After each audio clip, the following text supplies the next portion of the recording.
और बीबी दोनों ट्रस्टीज है। ट्रस्टीज कभी मालिक नहीं हुआ करते। इस केस में प्रोसिक्यूशन के अपने गवाह ने एडमिट किया है कि स्टेट को कोई लॉस नहीं हुआ है, और ये भी एडमिट किया है कि खान साहब और बुशरा बीबी ने कोई ज़ाती मुफाद की कोई चीज़ नहीं ली है। ये भी ऐसा बेसलेस है। जिस तरह कल आप लोगों ने देखा, नेब ने खुद एडमिट कर लिया कि तोशाखाना का केस सस्टेनेबल नहीं है और वो जजमेंट सस्पेंड हो गई है, सेंटेंस। इसी तरह ये भी उससे ज़्यादा बेसलेस केस है। ये सारी पॉलिटिकल विक्टिमाइजेशन की केसेस चल रही है। इंशाअल्लाह ताला जब भी आज़ाद अदलिया के सामने ये आएंगे, ये सारे केसेस ख़त्म हो जाएंगे। आज खान साहब के साथ जजेस के लेटर पे भी बात हुई है और मुल्क की सियासी सूरत हाल पे बात हुई है। सबसे पहले तो इस बात का यादा करना चाहते हैं कि बुशरा बीबी को एक पॉलिटिकल विक्टिमाइजेशन की तरह उसको कन्विक्शन हुई है 14 साल। उस केस में बीबी को रखा गया है, वो आइसोलेशन में है, घर में अकेली है। उसको हमें बहुत खदशा है, स्लो पॉइजनिंग बीबी की जा रही है। खान साहब ने आज मीडिया के सामने कहा है कि स्लो पॉइजनिंग पे हमें शदीद खदशा है। इस स्लो पॉइजनिंग की जिम्मेदार इस मुल्क के ताकतवर हल्के होंगे, क्योंकि इस वक्त बीबी की कस्टडी, बीबी जिसके कंट्रोल में है, जो उस घर जिसके कंट्रोल में है, वो लोग बीबी के जिंदगी के जिम्मेदार है। इसलिए हम बाज़ाबिता तौर पर मुतालबा करते हैं कि बीबी के सेहत का हर हाल में ख्याल रखा जाए। ये हमारा अंदेशा है कि स्लो पॉइजनिंग ऑलरेडी शुरू हो चुकी है। इसके साथ साथ खान साहब ने सुप्रीम कोर्ट से ये मुतालबा किया है कि सुप्रीम कोर्ट ने सोमोटो लिया, ये बहुत खुशाइंद है, लेकिन उन केस में उस लेटर में अदलिया की आज़ादी का आंसर शामिल है। जज साहिबान ने सिर्फ ये नहीं कहा कि वो किस सरकमस्टांसेस से गुजर चुके हैं, बल्कि उन्होंने ये कहा है कि अदलिया के में आज भी इंटरफेरेंस हो रही है। इसलिए हम खान साहब की तरफ से भी मुतालबा करते हैं चीफ जस्टिस साहब से कि वो फुल सुप्रीम कोर्ट बनाएं, फुल कोर्ट बने और इसके तह तक जाए और वो इकदाम करे जो इंश्योर करे कि अदलिया हमेशा के लिए आज़ाद हो और अदलिया के काम में कोई इंटरफेरेंस ना करे।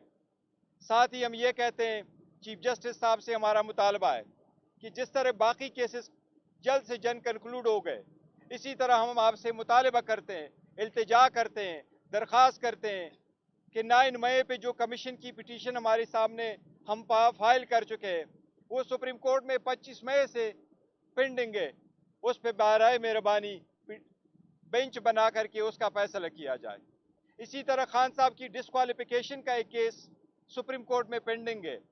हम वो भी सुप्रीम कोर्ट से दरख्वास्त करते हैं कि उस पर भी जल्द से जल्द पिटीशन बेंच बना करके उसका फैसला किया जाए। इसी तरह हम सुप्रीम कोर्ट से मुतालबा करते हैं कि जो रिगिंग से हमने पिटीशन फाइल की है कि फार्म 45 की विक्ट्री को फार्म 47 में किस तरह शिकस्त में तब्दील किया गया, वो सारी मटीरियल हम सुप्रीम कोर्ट के सामने फाइल कर चुके हैं।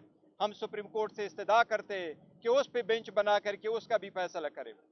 खान साहब ने आज स्ट्रांगली मजम्मत की है इलेक्शन कमीशन की इस डिसीजन को कि इलेक्शन कमीशन ने KPK में सेनेट का इलेक्शन रुकवाया है। हम इलेक्शन कमीशन से ये भी मुतालबा करते हैं कि आज आपने KPK में इलेक्शन रुकवाया। हम आपको यही कह रहे थे कि जब असम्बली नामुकम्मल थी और जब ईवान नामुकम्मल था, तो फिर स्पीकर, डिप्टी स्पीकर का इलेक्शन कैसे हुआ, प्राइम मिनिस्टर और चीफ मिनिस्टर के इलेक्शन कैसे हुए। उस वक्त हम यही पॉइंट आउट कर रहे थे कि पहले रिजर्व सीटों के फैसला हो जाए, रिजर्व सीटों के लोग ओथ उठा ले, फिर उसके बाद आप प्रोसेस कंप्लीट करें। लेकिन उस वक्त इलेक्शन कमीशन ने हमारी बात नहीं मानी थी, नहीं स्पीकर ने ये बात मानी थी। आज KPK में क्यों कर इलेक्शन आपने रोका है। और हम एक बार फिर ये मुतालबा करते हैं कि आर्टिकल 51 के मुताबिक किसी भी पॉलिटिकल पार्टी को जीती हुई सीटों से ज़्यादा सीटें नहीं मिल सकती। लिहाजा हम मुतालबा करते हैं, दरख्वास्त करते हैं सुप्रीम कोर्ट से कि इस तरह इस पर भी हमारी एक पिटीशन सुप्रीम कोर्ट में फाइल हो चुकी है, बराए मेहरबानी उसके लिए भी बेंच बना करके उसका भी फैसला जल्द से जल्द करे ताकि ये प्रोसेस कंप्लीट हो जाए। गौर साहब, एक तो ये बताइएगा कि और मैं एक बात का अदा करना चाहूँ, वो ये कि जो औरतें हमारी, जो बहनें हमारी इस वक्त जेल में हैं, और उनको बेल मिलती है। 15 मरतबा उनकी बेल की जो बेंचेस बने वो बेंचेस टूटती रही और दोबारा कंस्टिट्यूट हुई। फाइनली जब उनको बेल मिली लाहौर के केसेस में तो उनको अरेस्ट किया गया, चाहे वो सनम जावेद है, चाहे वो आलिया हमजा है, उनको मियावाली के एक FIR में अरेस्ट किया गया 9 मई को। या तो वो लाहौर थी या मियावाली थी। ये सिर्फ पॉलिटिकल विक्टिमाइजेशन है, उनके बुनियादी हकूक़ की खिलाफ वर्जी है। हम सुप्रीम कोर्ट से दरख्वास्त करते हैं कि इस सिलसिले में भी इकदाम करे ताकि वो लोग जिनको हाई कोर्ट बेल दे उनको दोबारा इलीगल FIR में ना बंद किया जाए। जी प्लीज। ये बताइए कि बुशरा बीबी ने आज अपनी ही पार्टी पे इल्ज़ाम लगाया है कि पार्टी के अंदर से कुछ लोग उनको अमरीकी एजेंट होने का इल्ज़ाम लगा रहे हैं। बीइंग ए चेयरमैन, आप इस इल्ज़ाम को कितना सीरियस लेते हैं और इस पर कोई कार्रवाई करेंगे? दूसरा ये बताइएगा कि पिछली दफ़ा बुशरा बीबी ने कहा था कि उनके शहर में कुछ मिलाया गया। आज खान साहब रोस्तम पे गए, उन्होंने कहा कि बुशरा बीबी को जहर दिया गया। उसके बाद बुशरा बीबी हमारे पास जब आई बात के लिए, उन्होंने कहा कि उनके खाने में हार्पिक मिलाया गया। उसके बाद खान साहब ने फिर कहा नहीं, हार्पिक नहीं, आर्सेनिक कोई मेडिसिन है वो मिलाएगी। ये बताया, आपके तो उनके तो अपने ही बयान मुतजाद हैं। नहीं, बयान मुतजाद नहीं है, ये सिक्योरिटी का कंसर्न है। सिक्योरिटी का कंसर्न हम पहले बता चुके हैं। बीबी इस वक्त घर में अकेली होती है और एक ही कमरे में बंद है, दरवाजे उसके बंद है, शीशे उसके ब्लाइंड फोल्ड किए हुए हैं। इसलिए जो उनका खदशा है बिल्कुल बजाय, उनको फील हुआ है और स्लो पॉइजनिंग ऐसी हुआ करती है और जो बंदा इफेक्ट होता है वही द बेस्ट जज है कि वो अपना एक्सप्लेन करे। और बीबी ने खुद मीडिया के सामने एक्सप्लेन किया है। इसलिए हमने वार्न किया हुआ है कि जो कुछ अगर ऐसी सर्कमस्टांसेस कंटिन्यू रहे तो वो लोग जिनके कब्जे में बेसिकली उनकी कस्टडी है वो लोग रिस्पॉन्सिबल होंगे।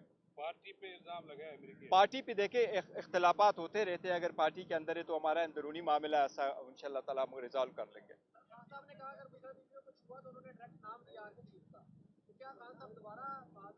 देखिए, महाजराई कोई नहीं चाहता, लेकिन ये बात जरूरी है कि आप इसको इग्नोर नहीं कर सकते। जिनके कब्जे में, जिन लोगों ने ये फैसला किया है, बीबी को बनीगाला में किसने रखा है, हमने तो रिक्वेस्ट नहीं की। जेल के मुताबिक भी अडियाला जेल में होनी चाहिए थी, इक्वल ट्रीटमेंट होनी चाहिए थी। आपने उसको बनीगाला में रखा, इसलिए आपकी जिम्मेदारी है कि उसके सेहत का और उसकी जिंदगी का ख्याल रखा जाए। थैंक यू थैंक यू जी, थैंक यू।